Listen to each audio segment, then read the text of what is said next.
కావాల్సిన కాగితాలన్నీ రెడీ చేసుకోవాలి. కొత్త బ్యాంక్ అకౌంట్ ఇవ్వాలి, డిపాజిట్ కట్టాలి, నామినేషన్ వేయాలి, ఇంటింటికి తిరగాలి, ప్రచారం చేసుకోవాలి, మాకే ఓటేయాలని ఒక్క తీర్ల బతిమలాడాలి.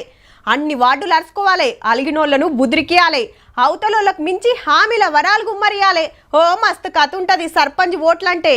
ఎవరింటికి పోయినా పక్కా వేస్తామంటారు, కానీ ఓట్లు పడి లెక్క పెట్టేదాకా టెన్షనే ఉంటుంది.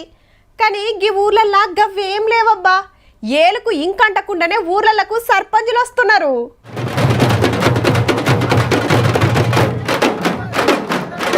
ఓ దిక్కు నామినేషన్లు పడుతుంటే వీళ్ళు అప్పుడే గెలుపు సంబరాలు చేసుకుంటున్నారు పో. అవు మరి పోటీ లేదు, ఓట్లు లేవు. రాజన్న సిరిసిల్ల జిల్లాలో 8 తండాలుంటే 4 ఏకగ్రీవం అయినాయి. పోటీకి వచ్చిన వాళ్ళని బుద్రకిచ్చిరు. పలానా మనిషి అయితే మాకు పనిచేస్తాడు అనుకున్న వాళ్ళను ఊరోళ్ళంతా ఊకొని సర్పంచ్ ఉప సర్పంచ్ గా డిక్లేర్ చేసుకున్నారు. అన్నిటికీ అన్ని పనులు చేస్తామని హామీ ఇచ్చారు. మాకు మా తండా పెద్ద మనుషులని హామీ ఇచ్చి మేము అందరం సహకారంతో వాళ్ళిద్దరిని మేము ఎన్నుకున్నాము. సీఎం రేవంత్ రెడ్డి సార్ సొంతూరు కొండారెడ్డిపల్లి కూడా ఏకగ్రీవం అయ్యింది. ఈడ ఎస్సీ రిజర్వ్ అయితే 15 మంది పోటీకి వచ్చిరట. ఊరి పెద్దలు కూకొని మాట్లాడుకొని అందులోగల్ని ఫైనల్ చేసిండ్రు. సిద్దిపేట జిల్లా జగదేవ్పూర్ మండలంలో 4 పంచాయతీలు ఓట్లకు ఓతలేవు. ఈడ బీసీ రిజర్వ్ అయితే కడమలు ఎవరు పోటీకి రాలేదట. నమ్మికున్న ఈ 4గురినే ఊరోళ్ళు సర్పంచులుగా ఫైనల్ చేసుకున్నారు. జనగామ జిల్లా మాన్సింగ్ తండాలో కూడా ఓట్లు లేకుండానే సర్పంచ్ ని ఎన్నుకున్నారు.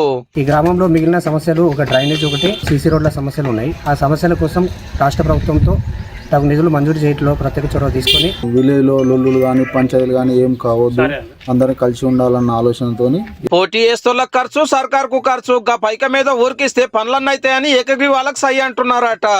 అయితే ఖమ్మం జిల్లా ముఠాపురంలో నన్ను సర్పంచ్ గా ఫైనల్ చేస్తే ఊర్ డెవలప్మెంట్ కు ₹1 ఇస్తాని జోరుగా ప్రచారం చేస్తున్నాడు గీ అన్న. ఇనానిమస్ గా తీసుకుందాం అనుకున్నాం. దానికే ఎకరం పొలం రిజిస్ట్రేషన్ చేసి ఆ ఈరన్న స్వామి గుడికి దారాదత్తం ఇద్దాం అనుకుంటున్నాను. సంవత్సరానికి వచ్చి 2 లక్షలు అవుతుంది మా ఊరు ఇంటి పన్నులు వసూలు.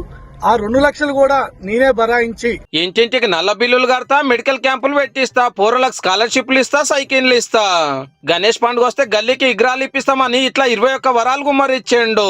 గీ అన్న వీడియో తీసి చెప్పిండు గాని చాలా ఊళ్ళ సాటు గిదే నడుస్తుంది.